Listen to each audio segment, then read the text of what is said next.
पूर्ण परमात्मा पाप कर्म दंड को भी काट सकता है। अभी तक जिस भी संत व महापुरुष से मिले, उन्होंने यही बताया कि पाप कर्म फल भोगने से ही समाप्त होगा। वो प्रभु कौन है जो पाप कर्म को काट देता है, वो काल के बंधन से छुड़वा देता है? उसका क्या नाम है, पूजा की विधि क्या है? कृपया अवश्य सुनिए जगत गुरु तत्वदर्शी संत रामपाल जी महाराज के अमृत वचन।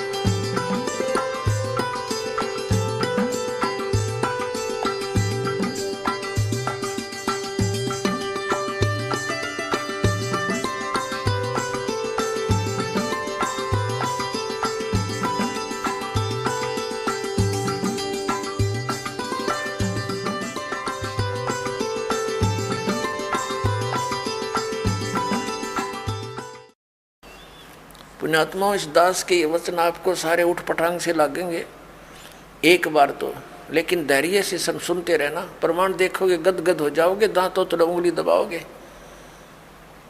कि बट्ठा बैठा दिया हमारे आचार्य और शंकराचार्यों ने, सारा गलत ज्ञान सुना के। कख भी नहीं पता इन आचार्यों शंकराचार्यों, हमारे हिंदू धर्म के गुरुओं को आज तक, ऋषि में ऋषियों को सतयुग से लेकर आज तक इनको कख भी पता नहीं वेदों और गीता का। अब आपको दिखाते हैं श्रीमद् भगवत गीता, इसके अध्याय नंबर 2 का, अध्याय नंबर 2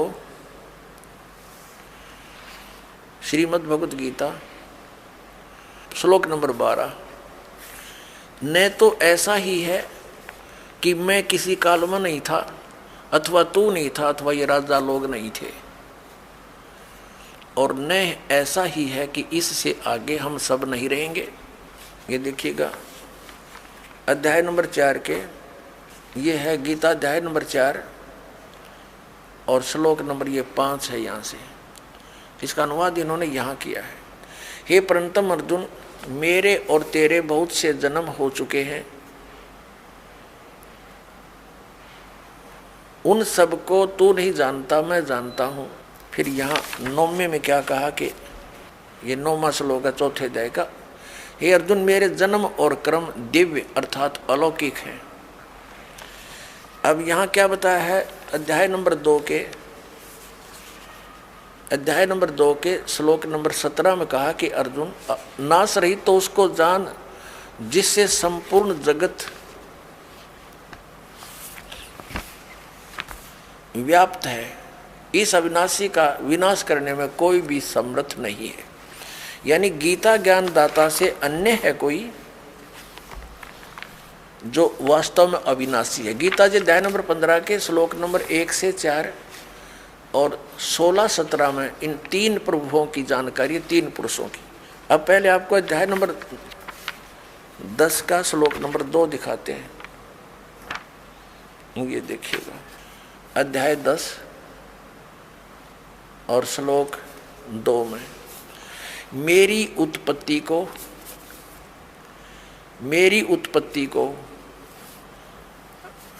ये जो भी ये लिखते हैं, प्रभाव माने उत्पत्ति को न देवता लोग जानते हैं, न मैं ऋषिजन ही जानते हैं, क्योंकि मैं सब प्रकार से देवताओं का और मैं ऋषियों का आदि कारण हूँ।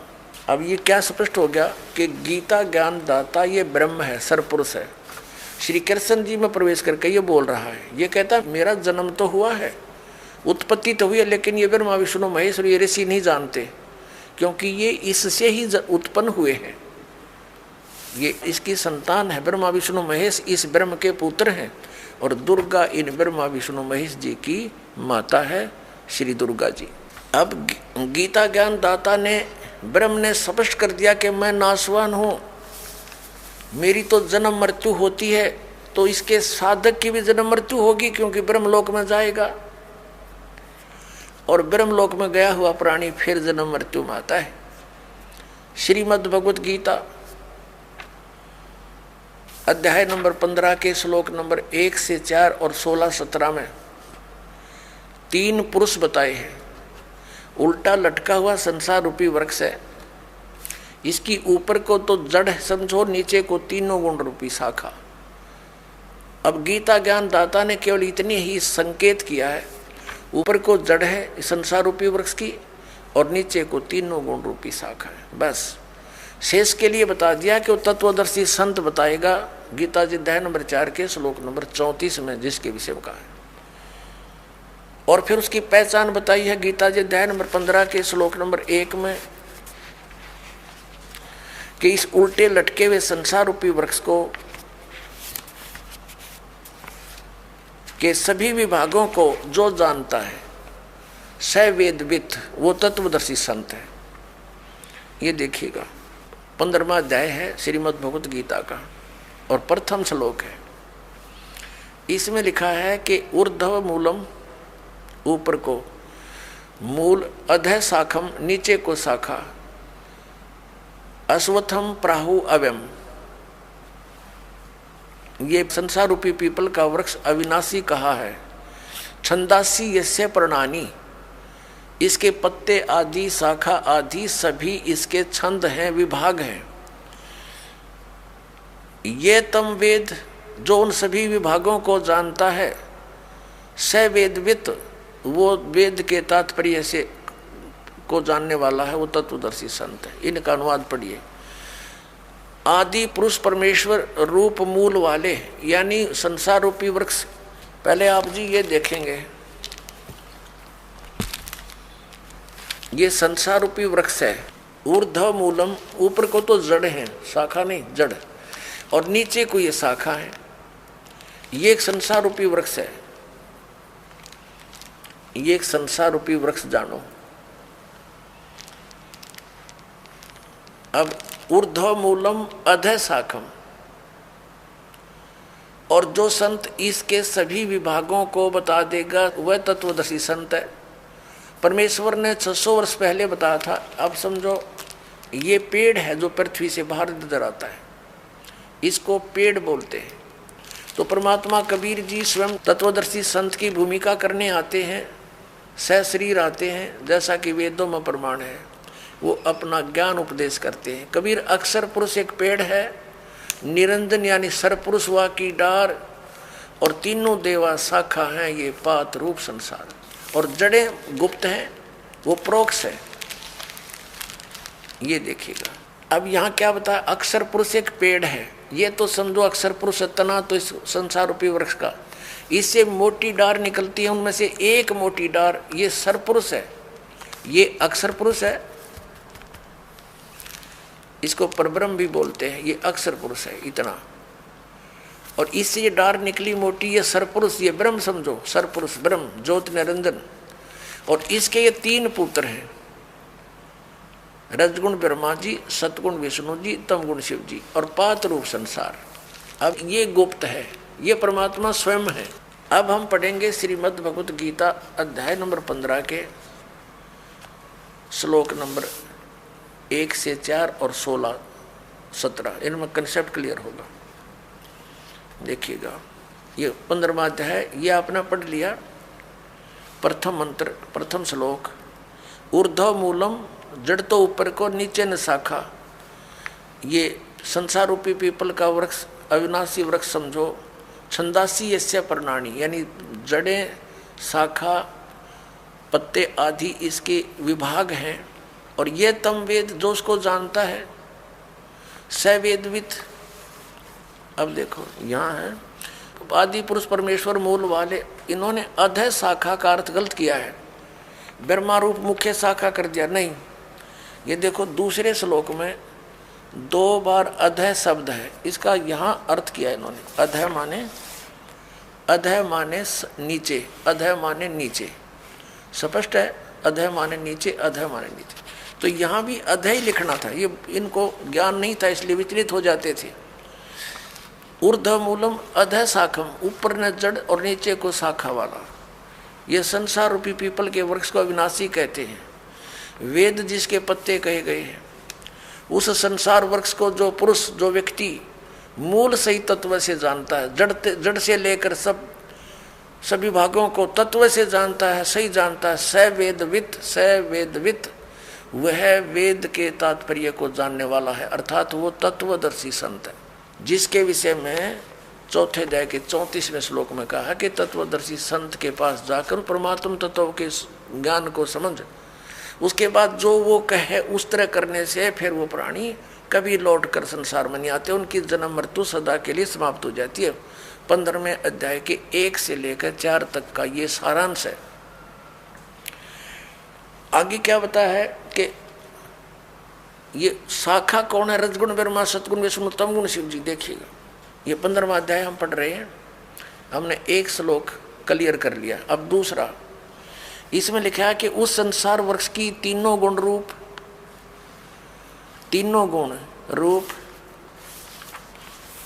ये शाखा, विषय पर वाला, विषय विकारों वाली, ये तो देव मनुष्य तरक्या तीनों नाम लिखा है, ये शाखा है। अधः माने नीचे, ऊर्ध्व माने ऊपर फैली हुई है। मनुष्य लोक में कर्मों के अनुसार बांधने वाली भी ये मूलानी यानी मुख्य कारण है, नीचे और ऊपर फैली हुई है, सब जगह नहीं, केवल नीचे और ऊपर। अब यहाँ ये कंसेप्ट क्लियर करना पड़ेगा, अब ये स्पष्ट करना पड़ेगा कि रजगुण ब्रह्मा जी, सतगुण विष्णु जी, तमगुण शिव जी है। इसके लिए देखिएगा मार्कंडेय पुराण, ये मार्कंडेय पुराण, और ये कहाँ से प्रकाशित है? गीता प्रेस गोरखपुर से। प्रकाशक है, मुद्रक हैं गीता प्रेस गोरखपुर, गोविंद भवन कार्यालय कोलकाता का संस्थान। संक्षिप्त मार्कंडेय पुराण पृष्ठ 122 से हम प्रारंभ करेंगे। यहाँ लिखा है कि मार्कंडेय जी बोले, मार्कंडेय जी ज्ञान दे रहे हैं। अब हम 123 पर आ जाते हैं, 123 पर यहाँ आ गया। रजोगुण प्रधान ब्रह्मा, तमोगुण प्रधान रुद्र और सतो प्रधान विश्वपालक विष्णु हैं। यही 3 देवता हैं और यही 3 गुण हैं। अपने आत्माओं, ये हमारे धर्म गुरु आचार्य शंकराचार्य, मंडलेश्वर, इनमें से कुछ एक तो ठीक बताते हैं। जैसे इनसे कोई प्रश्न करता है कि क्या रजगुण ब्रह्मा, सतगुण विष्णु, तमगुण शिव जी हैं, जो बिल्कुल निष्पक्ष हैं, वो तो सही कह देते हैं कि हाँ बिल्कुल शास्त्रों में ऐसा ही लिखा है। और जो चतुरता दिखाते हैं, अपनी अज्ञानता का प्रतीक देते हैं, वो कहते हैं नहीं, ब्रह्मा विष्णु महेश कोई जड़ थोड़े ही है, और गुण तो जड़ है, लेकिन ये गुणी है, गुण नहीं है, गुणातीत है। बता अकल इनमें। जैसे मिर्च है और मिर्च का गुण है मुंह जलाना। अब कोई नो कहे क्या मिर्च जो है मुंह जलाती है? वो कहे नहीं नहीं, मिर्च मुंह थोड़ा जलाती है, वो तो गुणी है, वो गुणों से रहित है। और मिर्च में गुण तो वही है, मुंह फूकने वाला। तो ऐसे ही ये चतुरता दिखाते हैं, क्योंकि इनका उद्देश्य ही जनता को भ्रमित करके अपना उल्लू सीधा रखना है। इनको जनता से कोई लेना देना नहीं, ऐसे व्यक्तियों को। लेकिन कुछ अच्छे भी हैं जो सच्चाई भी बताते हैं कि शास्त्रों में ऐसा ही लिखा है, और शास्त्र आपके रूबरू और कराते हैं। ये देखिएगा श्रीमद् देवी भागवत हिंदी टीका सहित भाग 1, इसमें संस्कृत भी साथ में है। देवी भागवतम सभाष्टीकम समात्यम, खेमराज श्री कृष्ण दास प्रकाशन मुंबई। अब इसके तीसरे स्कंद पर हम आगे हैं। अथ श्रीमद् देवी भागवते भाषा टीका युक्ते तृतीय स्कंद प्रारंभते। इसके तीसरे स्कंद के 11वें पृष्ठ पर हम पढ़ेंगे। ये 11वां पृष्ठ है, ये 5वां अध्याय है, इसका 8वां श्लोक है। भगवान शंकर अपनी माता दुर्गा से कह रहे, हे माता, यदि हमारे ऊपर सदा आप दया युक्त हो तो हमको तमोगुण में किस प्रकार प्रदान किया है? ब्रह्मा रजोगुण और हरि सतोगुण युक्त किए हैं। फिर संस्कृत देखो, ये संस्कृत भी पढ़ेंगे हम, क्योंकि अब हम शिक्षित हैं। यदि दया धर्मना न सदा अंबिके कथम अहम विहित है, क्यों मैं रच दिया, क्यों बना दिया। तमोगुण, मुझे तमोगुण क्यों बना दिया। कमल जय, कमल से उत्पन्न होने वाले ब्रह्मा को रजोगुण संभव, क्यों रजोगुण उत्पन्न कर दिया। सुवित, सुविहित है किमो सतोगुण हरि, और विष्णु जी को आपने सतोगुण क्यों बना दिया। इति सिद्धम रजगुण ब्रह्मा सतगुण विष्णु तमगुण शिव जी। तो परमात्मा कबीर देव जी ने, परमेश्वर ने स्वयं आकर यथार्थ ज्ञान दिया कि अक्षर पुरुष एक पेड़ है और सरपुरुष यानी निरंजन वा की डार, और तीनों देवा रजगुण ब्रह्मा सतगुण विष्णु तमगुण शिव जी, तीनों देवा शाखा है, ये पात रूप संसार। अब हम इस पवित्र श्रीमद् भगवद गीता के इन 4 श्लोकों को 1 से 4, गीता अध्याय नंबर 15 के श्लोक 1 से 4 और 16-17 को पढ़ेंगे। अब आसानी से समझ में आ जाएगा, कंसेप्ट क्लियर हो गया। तीनों गुण, रजगुण ब्रह्मा है, सतगुण विष्णु, तमगुण शिव जी। अब देखिए गीता अध्याय नंबर 15 का और श्लोक नंबर हम 2 पढ़ रहे हैं। उस संसार रूपी वृक्ष की तीनों गुण रूप रजगुण ब्रह्मा सतगुण विष्णु तमगुण शिव जी, ये विषय पर वाला शाखा, अब संस्कृत भी साथ पढ़ेंगे हम। ये तीनों शाखाएं हैं, विषय भोग तरह का दी शाखाएं, नीचे और ऊपर। अब नीचे और ऊपर कैसे, जैसे ये श्रीमद् भगवद गीता का ज्ञान पृथ्वी लोक पर बोला जा रहा था, नीचे पाताल लोक पर, ऊपर स्वर्ग लोक पर। इन 3 लोकों पर ही इन ब्रह्मा जी, विष्णु जी और शिव जी का आधिपत्य है। यहाँ तक इनकी एक विभागीय मंत्री समझो, ये इन 3 लोकों पर, ऊपर स्वर्ग में, नीचे पाताल तक इसकी इनकी रेंज है, इनकी जो है ना प्रभुता है, इनकी सीमा है, सर्वत्र नहीं। ये देखिए नीचे और ऊपर, सर्वत्र नहीं, ऊपर फैली हुई है मनुष्य लोक में, और कर्मों के अनुसार बांधने वाली भी यही मुख्य कारण है, नीचे और ऊपर ये व्याप्त है। अब तीसरे में क्या बताया है कि इस संसार वृक्ष का गीता ज्ञान दाता ब्रह्म है, श्री कृष्ण जी में बोल रहा प्रवेश करके। और ये क्या बताता है कि संसार रूपी वृक्ष की जो मैं जानकारी इस अध्यात्म ज्ञान में दे रहा हूँ गीता जी के डिस्कशन में, तेरी मेरी चर्चा में मैं कंप्लीट नहीं बता पाऊंगा, क्योंकि मुझे इसका पूर्ण ज्ञान नहीं है। देखना अध्याय नंबर 15 का श्लोक 3 पढ़ रहे हैं।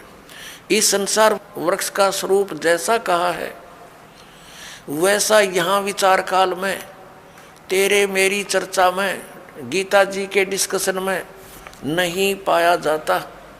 यानी मैं नहीं जानता इस पूरे संसार के आदि और अंत को, संसार रूपी वृक्ष के यानी सब ब्रह्मांडों के बारे में नहीं कंप्लीट जानता, क्योंकि न तो इसका आदि है और न अंत, और तथा न इसकी अच्छी प्रकार से स्थिति है। इसलिए इस सुविरुद्ध मूलम यानी जड़ जो है वो परमात्मा है, वो अविनाशी है, उसका लोक भी अविनाशी है। अति दृढ़ मूल वाले यानी इस अविनाशी मूल वाले संसार रूपी पीपल के वृक्ष को दृढ़ेन माने दृढ़, असंग शस्त्रेण का अर्थ इन्होंने कर दिया वैराग रूप शस्त्र द्वारा नहीं, तत्व ज्ञान रूपी शस्त्र द्वारा काट कर यानी अच्छी तरह समझ कर। अब चौथे में क्या कहा है, 15वें अध्याय का 4था श्लोक। उसके पश्चात उस परम पद रूप परमेश्वर को भली भांति खोजना चाहिए, जिसमें गए हुए पुरुष फिर लौटकर संसार में नहीं आते, और जिस परमेश्वर से इस पुरातन संसार रूपी वृक्ष की प्रवृत्ति विस्तार को प्राप्त हुई है, उसी आदि पुरुष नारायण यानी परम अक्षर ब्रह्म की शरण में मैं हूँ। इस प्रकार दृढ़ निश्चय करके उस परमेश्वर का ही मनन और निधि ध्यान करना चाहिए। अब इसमें क्या स्पष्ट हो गया कि गीता ज्ञानदाता कहता है कि मैं कंप्लीट नॉलेज नहीं रखता, और तत्वदर्शी संतों के पास जाकर उनको समझ उसके पश्चात परमेश्वर के उस परम पद की खोज करनी चाहिए जहां जाने के बाद साधक लौटकर फिर कभी संसार में नहीं आते, यानी उनका पूर्ण मोक्ष होता है। गीता ज्ञानदाता अपनी स्थिति स्पष्ट करते हुए गीता अध्याय नंबर 2 के श्लोक 12 में, गीता जी अध्याय नंबर 4 के श्लोक 5 और 9 में, गीता अध्याय नंबर 10 के श्लोक नंबर 2 में स्पष्ट करता है कि अर्जुन तेरे और मेरे बहुत जन्म हो चुके हैं, तू नहीं जानता मैं जानता। इससे सिद्ध है कि ये तो नाशवान है, स्पष्ट हुआ। और ये भी स्पष्ट हुआ कि ब्रह्म है जो गीता जी बोल रहा, श्री कृष्ण जी में इसका ओम नाम है, ओम नाम के जाप से ब्रह्मलोक प्राप्ति होती है। ब्रह्मलोक में गए हुए प्राणी भी जन्म मृत्यु में ही रहते हैं। तो ये ब्रह्म की साधना से भी मोक्ष प्राप्त नहीं हो सकता, वो स्थान प्राप्त नहीं हो सकता जहां जाने के बाद साधक कभी लौटकर संसार में नहीं आते। वो कौन है? वो परम अक्षर ब्रह्म की साधना करने से। जैसे गीता जी अध्याय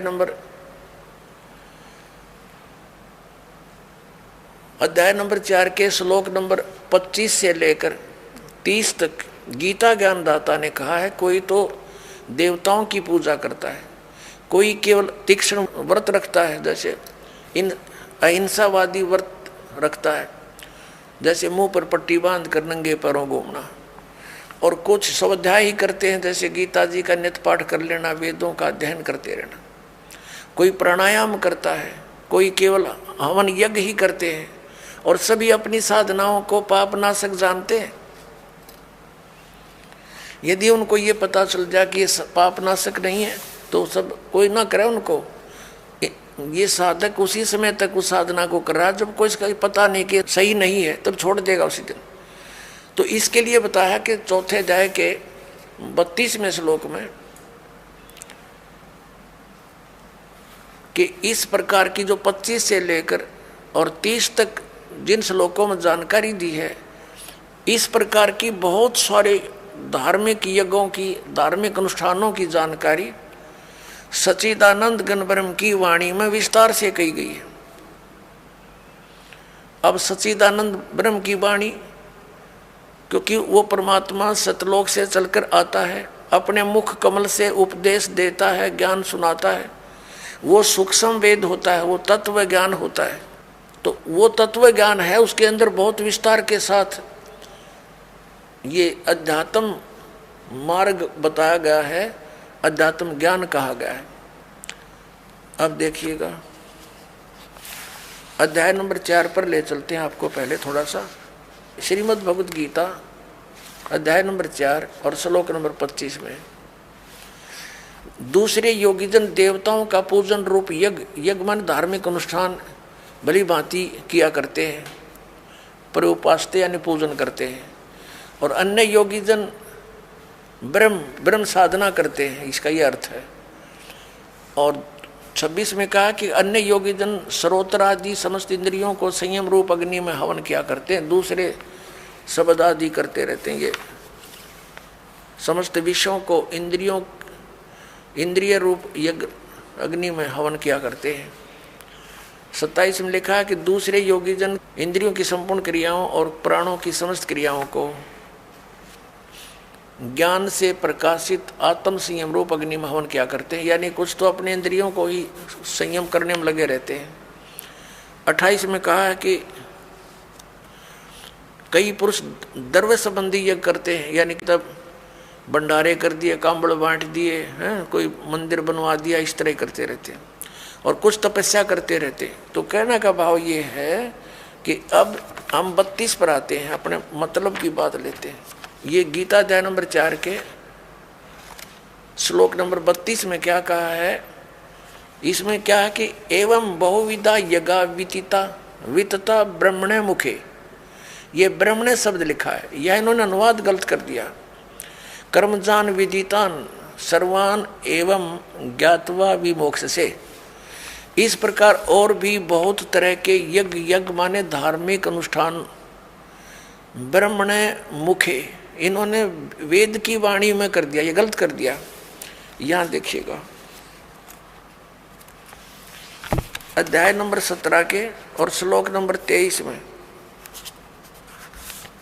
यही ब्रह्मणे शब्द है इसके अंदर। श्रीमद् भगवत गीता अध्याय नंबर 17 का श्रीमद् भगवत गीता और श्लोक नंबर 23 में ओम तत्सत इति निर्देश है ब्रह्मणे तिर्विद समर्थ है ब्राह्मणा तेन वेदा च यज्ञा च विहिता पुरा। इसका अनुवाद इन्होंने क्या कि ओम ओम तत् तत् सत सत, ओम तत्सत ऐसे ही है। 3 प्रकार का ब्रह्म ने माने सच्चिदानंद घन ब्रह्म का नाम कहा है।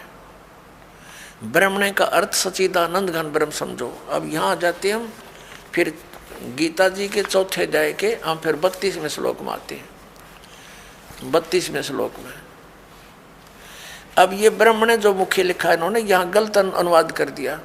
इस प्रकार बहुत तरह के यज्ञ सच्चिदानंद घन ब्रह्म की वाणी में विस्तार से कहे गए। ये तत्व ज्ञान है सच्चिदानंद घन ब्रह्म, यानी परम अक्षर ब्रह्म सतपुरुष कबीर साहब सतलोक से चल कर आते हैं और अच्छी आत्माओं को मिलते हैं, तत्व ज्ञान बताते हैं, फिर उनके द्वारा बोली गई कबीर वाणी लिपिबद्ध कर ली जाती है। तो उस कबीर वाणी में यानी सच्चिदानंद घन ब्रह्म की वाणी में जो उनके मुख कमल से बोली गई है उसमें वो ज्ञान तत्व सब धार्मिक अनुष्ठानों की जानकारी पूर्ण रूप से विस्तार से कही गई है।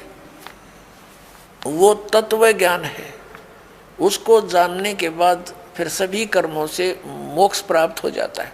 फिर चौथे अध्याय के 34वें श्लोक में कहा है, देखिएगा ये देखना, चौथे अध्याय का 32वां श्लोक कंप्लीट पढ़ते हैं, अब समझ में आएगा। इस प्रकार और भी बहुत तरह के यज्ञ माने धार्मिक अनुष्ठानों की जानकारी, ये सच्चिदानंद घन ब्रह्म की वाणी पढ़ना, इसको ये गलत लिखा। ब्रह्म माने वेद नहीं हो सकता, ब्रह्म न माने सच्चिदानंद घन ब्रह्म की वाणी यानी परम अक्षर ब्रह्म की वाणी, इसको तत्व ज्ञान भी कहते हैं। मैं विस्तार से कहे गए हैं उन सब को तू कर्म जान, यानी नाम उठत नाम बैठत नाम सोत जाग बे, काम करते करते दैनिक कर्म करते करते उनका उसमें साधना होती है। कर्म जान मन इंद्रिय और शारीरिक क्रियाओं द्वारा संपन्न होने वाले हैं, वो उसमें लिखा वो काम करते करते क्रियाएं करते हैं। कर्म योग के द्वारा संपन्न होते हैं वो सब क्रियाएं। इस प्रकार तत्व से जानकर उनके अनुष्ठान द्वारा तू कर्म बंधन से सर्वथा मुक्त हो जाएगा। अपने आत्माओं चौथे अध्याय के 34वें श्लोक में बताया वो तत्व ज्ञान को, ये चौथे अध्याय का श्रीमद् भगवत गीता ये 34वां श्लोक है। उस ज्ञान को जो सच्चिदानंद घन ब्रह्म ने यानी परमेश्वर ने स्वयं आकर जो ज्ञान दिया सूक्ष्म वेद, वो तत्व ज्ञान वो उसकी वाणी में लिखा होता है। और वो तत्व ज्ञान केवल वो संत ही जानते हैं जो उससे परिचित है। वो तत्व ज्ञान और तत्वदर्शी संत गीता ज्ञान से अन्य ज्ञान रखता है। यदि तत्व ज्ञान की जानकारी ब्रह्म को होती तो एक अध्याय और लिख देता, उसको ये ज्ञान नहीं था। अब यहाँ देखो, अब 34 में कहा गीता अध्याय नंबर 4 के श्लोक नंबर 34 में कहा कि उस ज्ञान को जो सच्चिदानंद घन ब्रह्म की वाणी में विस्तार से कहा गया है, तो तत्वदर्शी ज्ञानियों के पास जाकर समझ, उनको भली भांति दंडवत प्रणाम करने से और उनकी सेवा करने से, कपट छोड़कर सरलता पूर्वक प्रसन्न करने से वे परमात्म तत्व को भली भांति जानने वाले ज्ञानी महात्मा तुझे तत्व ज्ञान का उपदेश करेंगे। अपने आत्माओं ये दास अब कहाँ लाना चाहता है आप जी को? गीता जी अध्याय नंबर 8 के श्लोक नंबर 1 में अर्जुन ने पूछा कि आप जी ने जो 7वें अध्याय के 29वें श्लोक में बताया है कि तत्ब्रह्म को जानकर और सारे धातुओं से परिचित, सब कर्मों से परिचित व्यक्ति केवल जरा और मरण से छूटने का प्रयत्न करता। जरा माने वृद्ध अवस्था और मरण माने मृत्यु। तो 8वें अध्याय के प्रथम मंत्र में पूछा वो किम तत्ब्रह्म, ये देखिएगा, ये है श्रीमद् भगवत गीता अध्याय नंबर 7 और श्लोक नंबर 29, ये 29। यहाँ इसकी केवल संस्कृत है, आगे इसका अनुवाद है। जरा मरण मोक्षाय, जरा माने बुढ़ापा, मरण माने मृत्यु, मोक्ष माने छुटकारा पाने के अर्थ। माम आश्रित यतन्ति ये ते ब्रह्म तत्विदु कृष्णम अध्यात्म कर्म च अखिलम। इसका अर्थ है कि माम आश्रित, मैंने जो तुझे बताया है इस ज्ञान को आश्रित जो कर लेगा तत्वदर्शी संतों को खोज लेता है, वह जरा मरण के मोक्ष के लिए ही प्रयत्न करते हैं। वे तत्ब्रह्म को और संपूर्ण उस तत्ब्रह्म को जानते हैं और सारे अध्यात्म ज्ञान को और सब कर्मों को से परिचित हैं। ये देखिएगा, यह अनुवाद है 7वें अध्याय के 29वें श्लोक का। जो मेरी शरण होकर आश्रित है, इसका अर्थ तो ये दास ने जो बताया वही सही है कि मेरे इस ज्ञान का आश्रय कर ले, कि तत्वदर्शी संत की खोज कर ले, उसके बाद उससे प्राप्त ज्ञान के आधार से जो केवल जरा और मरण से छूटने का ही प्रयत्न करते हैं, वे उस तत्ब्रह्म से और सारे अध्यात्म ज्ञान से और सब कर्मों से परिचित हैं। देखिए अब 7वें अध्याय का 29वां श्लोक हम गीता जी का पढ़ रहे हैं। जो मेरे आश्रित माने शरण होकर जरा और मरण, जरा माने वृद्धावस्था, मरण माने मृत्यु से छूटने के लिए यत्न करते हैं, वे उस ब्रह्म को और संपूर्ण अध्यात्म को ये देखो उस तत् ब्रह्म उस ब्रह्म को, संपूर्ण अध्यात्म को और संपूर्ण कर्मों को जानते हैं। यहाँ 8वां अध्याय श्लोक प्रारंभ होता है। इसका प्रथम ही श्लोक है 8वें अध्याय का। इसमें पूछा है किम तत्ब्रह्म, आपने जिस इस तत्ब्रह्म के बारे में कहा है कि तत् ब्रह्म को, उस ब्रह्म को और सब संपूर्ण अध्यात्म को, संपूर्ण कर्मों को जानते हैं। यहाँ पूछा 8वें अध्याय के प्रथम श्लोक में किम तत्ब्रह्म और किम अध्यात्म, किम कर्म पुरुषोत्तम, किम अधिभूत च किम प्रोक्तम अधिदेवम किम उच्यते। इसका उत्तर ये है, 8वें अध्याय का प्रथम मंत्र है, वह ब्रह्म क्या है, ये प्रश्न किया है अर्जुन ने। इसका उत्तर दिया है 8वें अध्याय के 3रे श्लोक में। ये 8वें अध्याय का ये 3रा श्लोक है। वह परम अक्षर ब्रह्म है, परम अक्षर ब्रह्म है, 3रे श्लोक में उत्तर दिया। अपने आत्माओं, अब हम आते हैं गीता जी अध्याय नंबर 15 के श्लोक नंबर 16 और 17 पे। इससे सारा कंसेप्ट जो दास करना चाहता हो क्लियर हो जाएगा। ये देखिएगा 15वें अध्याय का ये गीता अध्याय नंबर 15 और यहाँ ये 16वां श्लोक है। इसमें 2 पुरुष बताए हैं, दिव्यम दुऔ इमौ पुरुषौ, 2 पुरुष, 2 प्रभु, 2 स्वामी, एक सर और एक अक्षर। इसको सर पुरुष कहो। इस दोनों पुरुषों को यहाँ लगा सकते हैं, सर पुरुष और अक्षर पुरुष। और यहाँ इनका अनुवाद, इन्हीं का अनुवाद देखते हैं।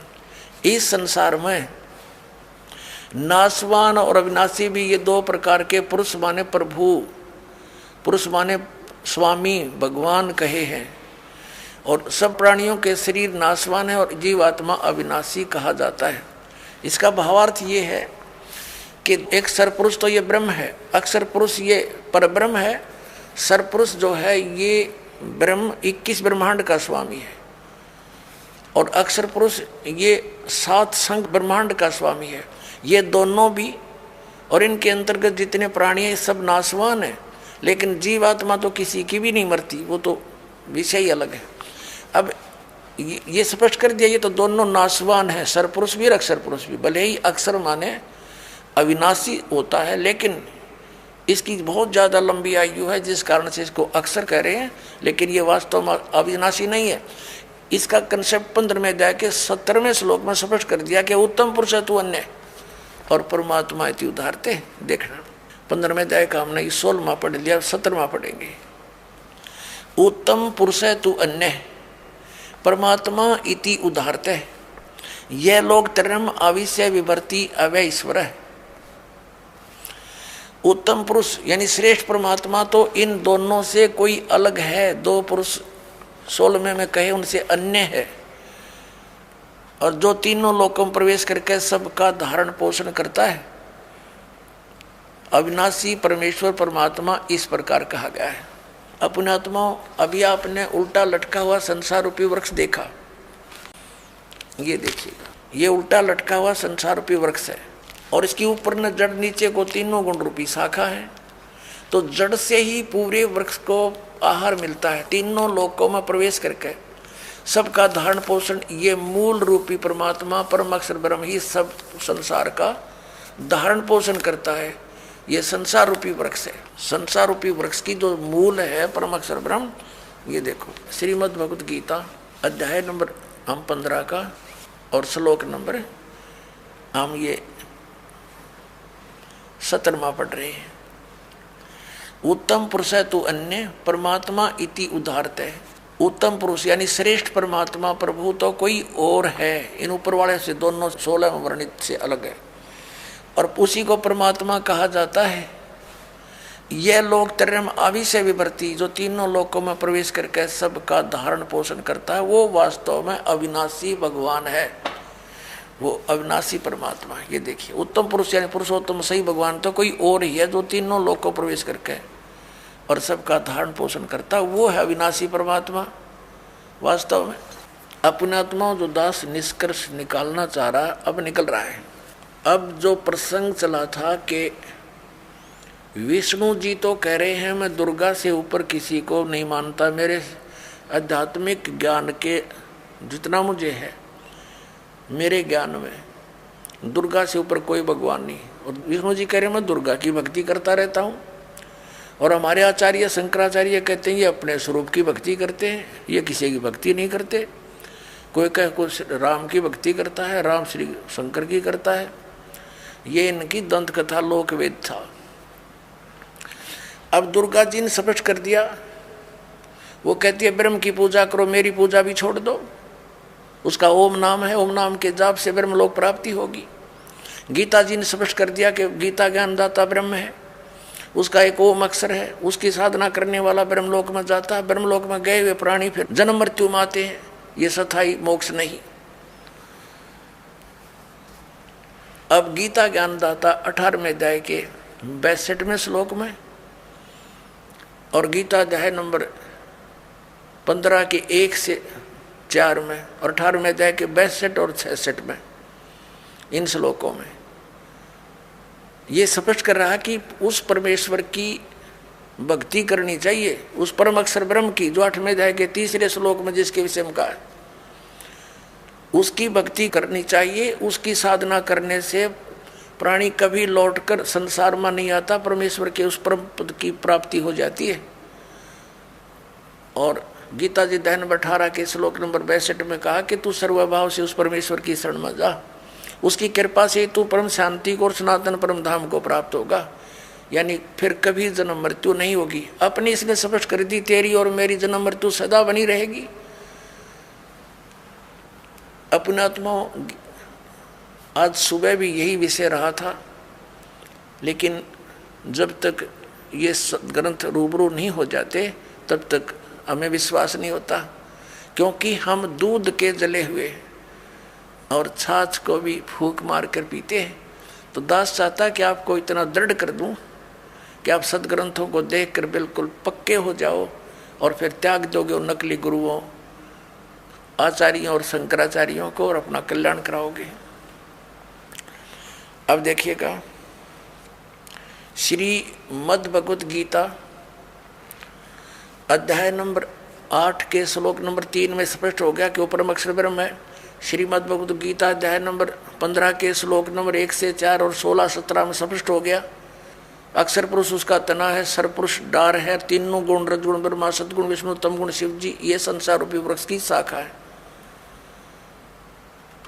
और ये भी स्पष्ट हो गया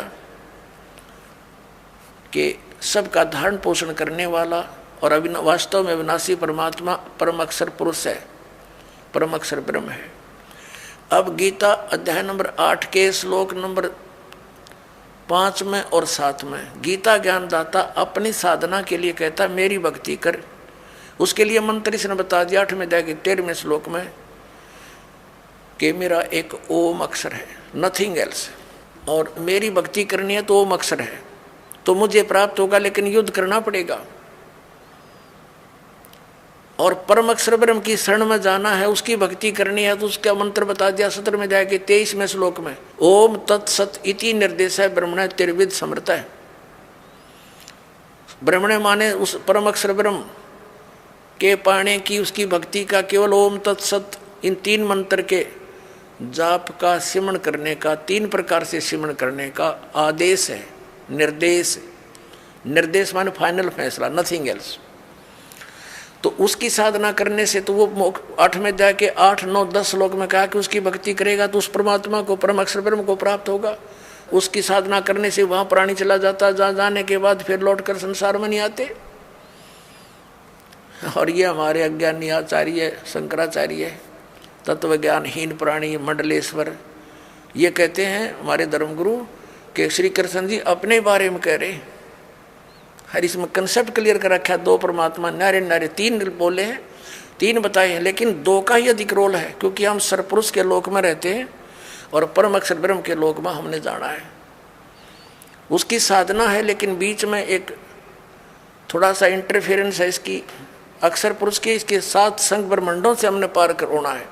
उसके लिए इसका ये ओम तो ये सीधा ही मंत्र है ब्रह्म का, तत् ये सांकेतिक है अक्षर पुरुष का, और सत भी सांकेतिक हो परम अक्षर पुरुष, परम अक्षर ब्रह्म का। तो इन 3 मंत्रों के साधना से हम यहाँ से पूर्ण मोक्ष प्राप्त करके उस लोक में चले जाएंगे, जहाँ जाने के बाद साधक फिर कभी लौट कर नहीं आता। तो ये इस पूरी श्रीमद् भगवत गीता का निष्कर्ष आपके सामने। आप थोड़ा संकेत दिखा और देता हूँ, देखिएगा। श्रीमद् भगवत गीता अध्याय नंबर 8 के, गीता अध्याय नंबर 8 का हमने यहाँ तक पढ़ लिया था कि वो परम अक्षर ब्रह्म है। ये 3रे श्लोक में वह परम अक्षर ब्रह्म है जो गीता ज्ञान दाता से अन्य है। और यहाँ गीता ज्ञान दाता कहता है 8वें अध्याय के और ये 5वें श्लोक में,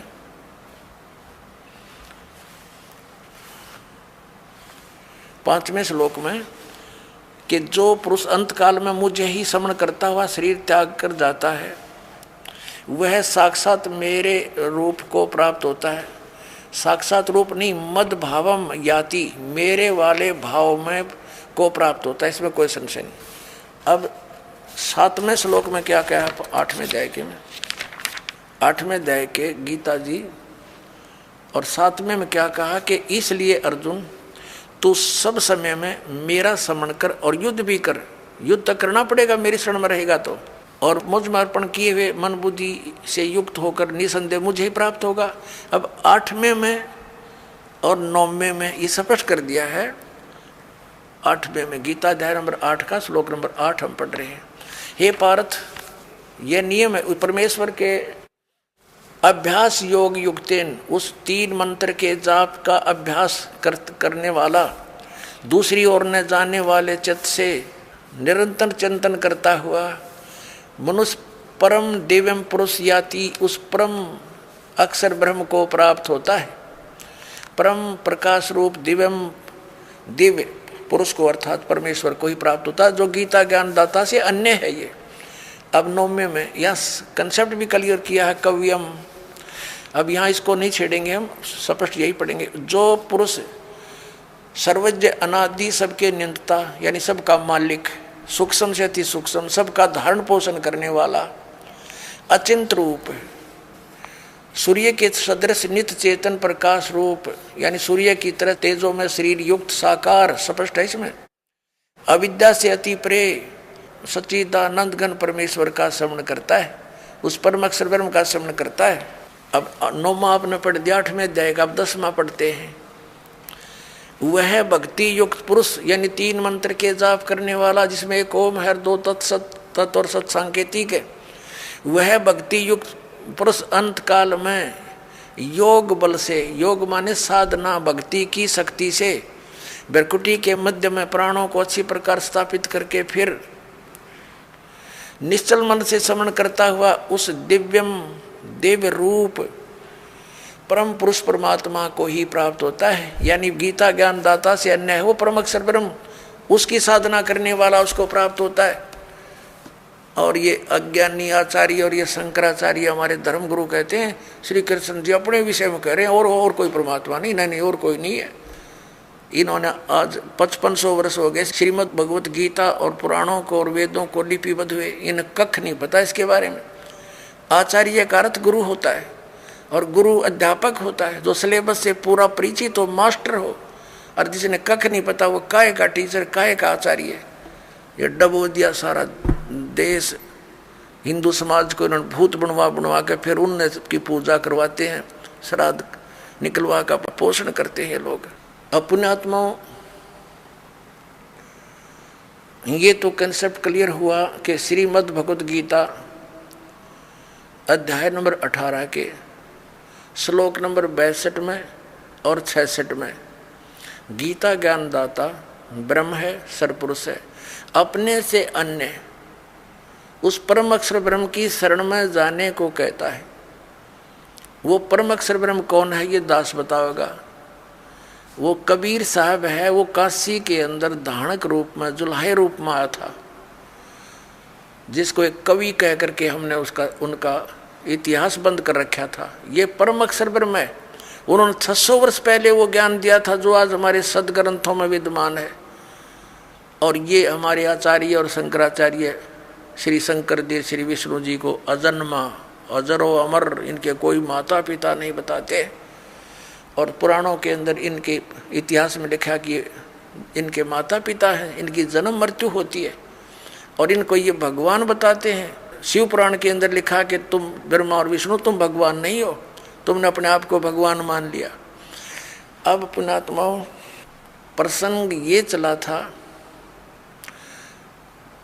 कि हमारे धर्म गुरु शंकराचार्य आचार्यों और सतयुग से लेकर आज तक इन ब्राह्मणों यानी मैं ऋषियों को तो ज्ञान कहाँ होगा, इनके भगवानों को ज्ञान नहीं। जिनको ये भगवान बताते हैं विष्णु और शंकर जी को और ब्रह्मा जी को, और इनको ये भगवान बताते हैं, ये मालिक बताते हैं, और ये भगवान नहीं है, ये प्रमाण है पुराण में। अभी कंसेप्ट क्लियर करते। ये है पवित्र शिव महापुराण। पुण्यात्माओं, एक समय श्री ब्रह्मा जी और विष्णु जी का आपस में युद्ध हो गया। किस बात पर युद्ध हो गया कि ब्रह्मा जी कहते हैं विष्णु जी को कि मैं तेरा पिता हूँ, तेरा जनक हूँ। विष्णु जी कहते हैं मैं तेरा पिता हूँ, मैं तेरा जनक हूँ। इस प्रकार दोनों का युद्ध हो गया। इनके दोनों के युद्ध को समाप्त कराने के लिए ऊपर से इनके पिता ने, इस ब्रह्म ने, सरपुरुष ने इनके बीच में एक सतम खड़ा कर दिया, लिंग, बहुत बड़ा पिलर तेजों में। इन्होंने लड़ना तो छोड़ दिया, उसका और छोर खोजने लगे। फिर यहाँ पर ये प्रकट हो गया शिव जी का रूप धारण करके। ये ऐसे छल करता है, इसने प्रतिज्ञा कर रखी है कि मैं अपने वास्तविक काल रूप में कभी किसी के सामने प्रकट नहीं होऊंगा। इसका काल रूप कौन सा है? गीता जी अध्याय नंबर 11 के श्लोक नंबर 47-48 में ये कहता है कि अर्जुन देख, ये है मेरा काल रूप, विराट रूप, और इसकी प्राप्ति ना वेदों वर्णित विधि से, ना जप से, ना तप से, ना यज्ञ से, किसी प्रकार से नहीं हो सकती। ये तो मैं अपना अनुग्रह करके तेरे ऊपर कृपा की है, तेरे से पहले इसको किसी ने नहीं देखा था और ना आगे कोई देख सकता। गीता जी अध्याय नंबर 7 के श्लोक नंबर 24-25 में ये कहता है कि ये मूर्ख जन समुदाय मुझ अव्यक्तम व्यक्तिम आपनम मनन्ते, मुझ अव्यक्त को मैं अपने योग माया से छुपा रहता हूँ। ये मूर्ख जन समुदाय मुझे व्यक्ति रूप में आया हुआ कृष्ण मान रहे होंगे। I am not Krishna. तो वो छुपा रहता है। छल क्या करता है, कभी विष्णु रूप का धारण करके किसी को दर्शन दे देता है, ऋषि को, साधक को, तो वो विष्णु जी की महिमा गाता है कि आप ही सर्वशक्तिमान हो, मैंने समाधि काल में आपके दर्शन हुए, आप छुपाए हो अपने आप को। ऐसे ही कोई साधक साधना कर रहा है ब्रह्म की, तो उसको ब्रह्मा के रूप में दर्शन दे देता है। वो कहता है ब्रह्मा जी, ये ब्रह्मा जी सर्वशक्तिमान है, ये छुपाए बैठे अपने आप को, और किसी को शंकर भगवान के रूप में दर्शन दे देते। तो वो कहते हैं शंकर भगवान ही सर्वेश्वर है। तो इस प्रकार ये भ्रम फैला रखा था इस काल भगवान ने, और इसी के आधार से श्री ब्रह्मा जी श्री विष्णु जी को भ्रम हो गया कि मैं पालन करने वाला, ब्रह्मा जी का मैं उत्पत्ति करने वाला। अब श्री विष्णु जी को ये था कि तू मेरी नाभि कमल से उत्पन्न हुआ, ब्रह्मा जी कहते हैं मैं सारी सृष्टि का उत्पन्न करने वाला हूँ, मैं प्रजापिता हूँ। इन दोनों का युद्ध हो गया। तो तब ये आके खड़ा हो गया उनके पास और उनसे क्या कहता है कि तुमने अज्ञानता से अपने आप को ईश मान लिया, भगवान मान लिया, यू आर नॉट गॉड। ये दिखाता हूं आपको, ये देखिएगा श्री शिव महापुराण हिंदी टीका सहित भाग 1। ये श्री शिव महापुराण, इसके कौन है लेखक? विद्यावृद्धि पंडित ज्वाला प्रसाद जी मिश्र कृत हिंदी टीका सहित, खेमराज श्री कृष्णदास प्रकाशन मुंबई। ये शिव महापुराण है। इसके हम विद्वेश्वर संहिता पर पहुंचते हैं। ये विद्वेश्वर संहिता 17 पृष्ठ नहीं, पहले हम आते 11 पृष्ठ पे। ये देखिएगा, ये 11 पृष्ठ विद्वेश्वर संहिता शिव पुराण अध्याय 6 में। यहाँ पर नंदी केश्वर यानी वो नंदी बैल बता रहा है भगवान शंकर का। नंदी केश्वर बोले कि हे योगेंद्र, एक समय विष्णु भगवान शेष सैया पर अपने गरुड़ आदि पार्षदों के से संयुक्त लक्ष्मी सहित शयन करते थे। उस समय ब्रह्म ज्ञानियों में श्रेष्ठ ब्रह्मा जी अपनी इच्छा से वहां आए।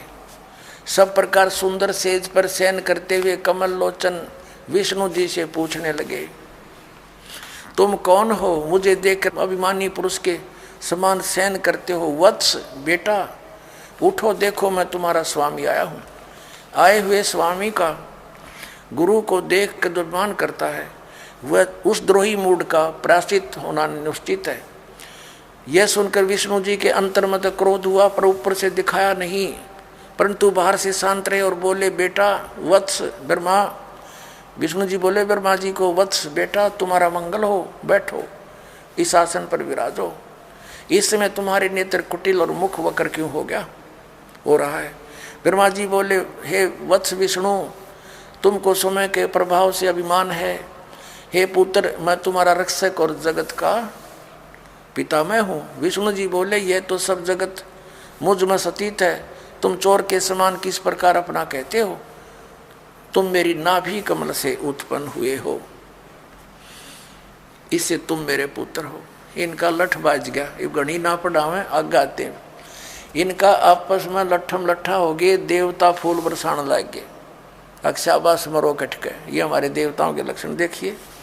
ये हम अब 11वां पृष्ठ पढ़ रहे हैं, अभी यहाँ नीचे आ गए हैं। यहाँ देखो विद्वेश्वर संहिता का, मैं श्रेष्ठ हूँ, मैं स्वामी हूँ, ऐसा कहकर एक दूसरे को मारने की इच्छा से युद्ध करने में उत्सुक हुए। संपूर्ण देवता विमान में बैठकर उस महाअद्भुत युद्ध को देखने चले आए और आकाश में उनका ऊपर फूल बरसाने लगे। वारे देवताओं, वारे देवताओं, ये हमारे देवता। दो भाइयों का झगड़ा हो जा तो सभ्य व्यक्ति उनका छूट बीच बचावा करा कर कहीं लड़के ना मर जा। अरे ये देवता फूल बरसावा, मरो लड़के हैं, हो जाओ खत्म है तेरा गजब। इन इतिहासों को पढ़ते थे हम। अब ये काल आ गया, इनके बीच में एक सतम डाल दिया इनके पिता ने पिल्लर तेजों में बहुत। इसके और छोर को खोजने लगे, इन कुछ नहीं पाया। ब्रह्मा ने झूठ बोल दिया। ये कथा आप सुनते रहते हो। इसलिए इनके बीच में आ गया और फिर इनको क्या हिदायत देता है कि तुम भगवान नहीं हो, तुमने अपने आप को भगवान मान लिया। ये देखिएगा, ये देखिएगा शिवपुराण 17 पृष्ठ पर हम आगे। विद्वेश्वर संहिता है ये, विद्वेश्वर संहिता भाग 1 का अध्याय 9। अब यहाँ निंदिकेश्वर फिर बोले कि इस प्रकार जब वो दोनों नरम हो गए, भगवान ने नरम हुए ब्रह्मा विष्णु पर अनुग्रह करके, क्या बताया? उन दोनों की अज्ञानता और वैर को दूर करने के अर्थ दोनों से कहा कि मेरे सकल और निष्कल दो भेद से दो रूप है, परंतु और ईश्वर नहीं। इस कारण से दोनों उनके दो रूप नहीं हो सकते। पहला सतम रूप और पीछे मूर्तिमान रूप धारण किया। इसमें ब्रह्म निष्कल और इस रूप गुण सगुण, मेरे दोनों रूप सिद्ध और दूसरे के किसी के नहीं। अब इनसे क्या कहा, इस कारण से तुम दोनों को अथवा दूसरों को ईश तव की प्राप्ति नहीं हो सकती। तुमने ब्रह्मा और विष्णु ने अज्ञानता से अपने को ईश माना, भगवान मान लिया, ये बड़ा ही अद्भुत हुआ, ये बड़ा गलत हो गया। उसको दूर करने को ही मैं रण स्थान में आया। अब तुम अपना अभिमान त्याग कर मुझ ईश्वर में अपनी बुद्धि लगाओ। मेरे प्रसाद से लोक में सब अर्थ प्रकाश होते हैं। अब ये क्या कहता है कि मैं जगत का वर्धक होने से मैं ब्रह्म हूँ। आप आगे दिखाता हूँ आपको, प्रश्न नंबर 18 पर देखिएगा। पहले ये देखेंगे अध्याय नंबर 10 का, और यहाँ हम आ जाते हैं। हे पुत्रो, ब्रह्मा और विष्णु को कह रहा है, इनका पिता ये ब्रह्म, काल रूपी ब्रह्म सरपुरुष। हे पुत्रो, यह कृत आपने तब से प्राप्त किया है जिसको सृष्टि की उत्पत्ति और प्रलय पालन कहता है। विष्णु और ब्रह्मा जी को इनका पिता ये काल कह रहा है कि तुमने ये कृत आपने तब से प्राप्त किए हैं जो कि सृष्टि की उत्पत्ति और पालन कहता है, जो मैंने प्रसन्न होकर तुम्हें दिया। इसी प्रकार दूसरे दो कृत रुद्र और महेश को प्रदान किए, परंतु अनुग्रह कृत कोई भी पाने को समर्थ नहीं है। अब इसमें दास तो कहना चाहा था कि दो तो ये ब्रह्मा विष्णु हो गए और रुद्र और शिव ये दो न्यारे हो गए, ये चार हो गए, और पांचवा ये बोल रहा है। ये पांचवा जो बोल रहा है ये इनका पिता है, ये सरपुरुष है, और वहाँ ये शिव रूप में खड़ा हो गया इनके पास आके। ये ऐसे ही धोखे से काम करता है, अपनी वास्तविकता से परिचित नहीं होने देता। ब्रह्मा और विष्णु ने शंकर भगवान मान लिया। अब आगे देखना ये क्या कहता है। ये काल जो इन चारों को बहुत संबोधित कर रहा है, वो कहता है कि मेरा ओंकार मंत्र है। ये देखो, अब हम 19 पृष्ठ पर आ गए, 18 पढ़ लिया। विद्वेश्वर संहिता अध्याय 10 ही चल रहा है, यहाँ देखना।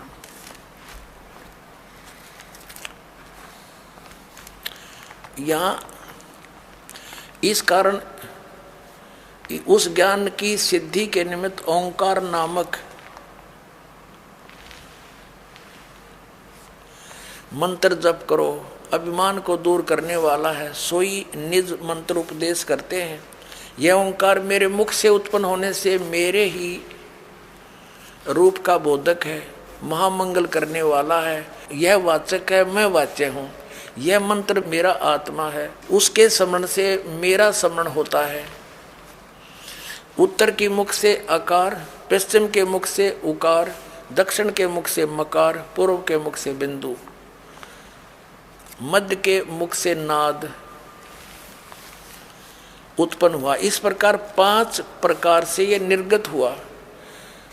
वह सब एक होकर ओम ऐसा एक अक्षर हो जाता है। यह सब नाम रूपात्मक। अब कहने का भाव ये है कि ये ओम एक अक्षर इस ब्रह्मा विष्णु महेश के पिता का है। ये हो गया स्पष्ट।